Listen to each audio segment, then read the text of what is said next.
Hello viewer, what's happening?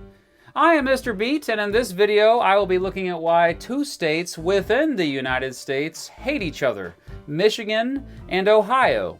This is a series I'm doing with Cypher from the Cynical Historian, in which we look at state rivalries. It's called State Rivalries because we're not that original with titles of shows. Anyway, Cypher is looking at Virginia and West Virginia, so be sure to check out his video after you're done watching this one. But first, it's Michigan versus Ohio. Today, when Americans think of a Michigan and Ohio rivalry, they think of college football. The Game is a major matchup. No, not the rapper The Game. Just The Game. Yeah, is a major matchup each year between the Michigan Wolverines and the Ohio State Buckeyes. It's one of the most well-known sports rivalries around, mostly due to the fact that geographically the schools are close and the two football teams are usually both very good and competing for their conference championship. The two teams have played every year since 1918, and the rivalry actually goes all the way back to 1897. At that first game in 1897, in the stands were at least some fans who were alive when their two states freaking went to war with each other. And I'm sure this helped fuel the rivalry. Yep, you heard that right. Michigan and Ohio went to war with each other. But before we get there, let's go back a way. The story begins with the Northwest Ordinance of 1787, which the United States passed to create the Northwest Territory, the first organized territory in the country. It stretched from the Appalachian Mountains to the Mississippi River between British North America and the Great Lakes in the north and the Ohio River in the south. In order to create future states, the U.S. gave Ohio country a northern boundary that went from the southern tip of Lake Michigan straight east to Lake Erie. North of this line would be the future state of Michigan. South of this line, the future state of Ohio. However, the cartographers who drew up the map of the border didn't do a good job. The maps were, how do you say, inaccurate, to say the least. Like this map, which showed the border giving Ohio the entire eastern coast of Lake Erie and even possibly Detroit. During the Ohio Constitutional Convention of 1802, a fur trapper showed up and said the northern boundary was actually much further south. In fact, south of a crucial waterway out of Lake Erie called the Maumee River. Mommy! Mommy! Mommy!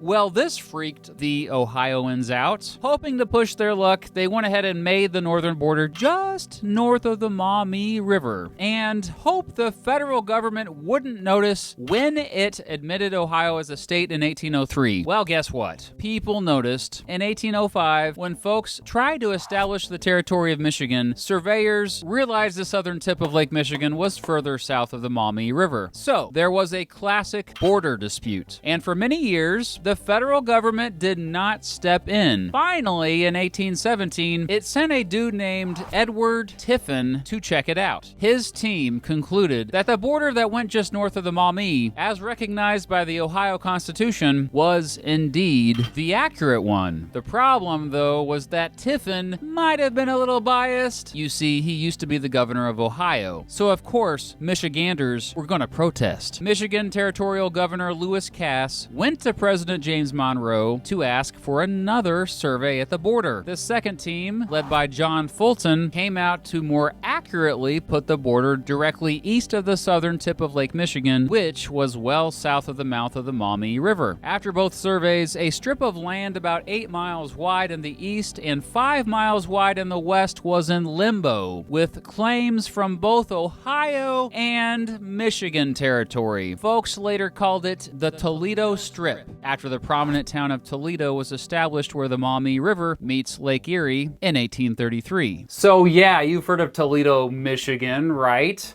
Right? Anyway, Cypher, I have to go to the bathroom, so do you think you could just distract them or entertain them for a while I do that? Maybe tell them about why the Toledo Strip was so important to have? Sure, Mr. Beat. You can take a break. Thank you. Well, hey, Cypher here. Toledo doesn't seem that important anymore, right? I mean, how many people have even heard of it? No offense to Toledoans, but it doesn't really seem worth fighting over. Well, for one, having more territory is always nice, I guess. I mean, talk to California and Texas about that. But the area wasn't called the Toledo Strip for nothing. Toledo was a small town in 1835, right on the north side of the mouth of the Maumee River, which feeds into Lake Erie. At the time, watercraft were the fastest way to get around, and everyone was planning on building a canal that would connect that river to the Ohio River, and thereby make a water passage all the way from New Orleans to New York. They'd go up the Mississippi, through the Ohio, across the canal, hop on the Maumee River, into Lake Erie, and then down the Erie Canal all the way to the Hudson. Before trains took over, water transport was key to economic power. That canal was eventually completed in 1845, so controlling that vital river meant controlling a significant amount of trade. That's a lot of power, and no one wanted to give it up. They had ample reason to fight over the territory. But Mr. Beat can tell you about that. So that's it. Mr. Beat, are you there? Yeah. Sorry about that. There was a line. I'm so sorry. Anyway, the Toledo Strip was fairly peaceful until about December 11th, 1833. That's when all of a sudden Michigan decides it wants to become a state. Ohio congressmen were like, nope, we're not letting you become a state, Michigan, unless you agree to the boundary we want. Ohio Governor Robert Lucas didn't even want to negotiate with Michigan on the border at all. In fact, he made the Toledo Strip a new Ohio county, and Ohioans even named it after him. In response, Stevens T. Mason, the 22-year-old Michigan territorial governor, was like, excuse me? And sent a militia to the Toledo Strip, ordering them to arrest anyone in the area acting on behalf of the state of Ohio. This was the beginning of what became known as the Toledo War. Governor Lucas responded by sending Ohio's militia to the Toledo Strip. Meanwhile, Governor Mason and his militia had taken over the town of Toledo. Governor Lucas did not advance on the town, however, so there was a stalemate. The only, quote, battle of the Toledo War was the so-called Battle of Phillips Corners, which was a small skirmish on April 26, 1835, in which Michiganders fired at Ohioans. No one was injured. In fact, the only reported injury for the, quote, war was one dude getting stabbed in the leg. The Toledo War was mostly spying, fear-mongering, and hype.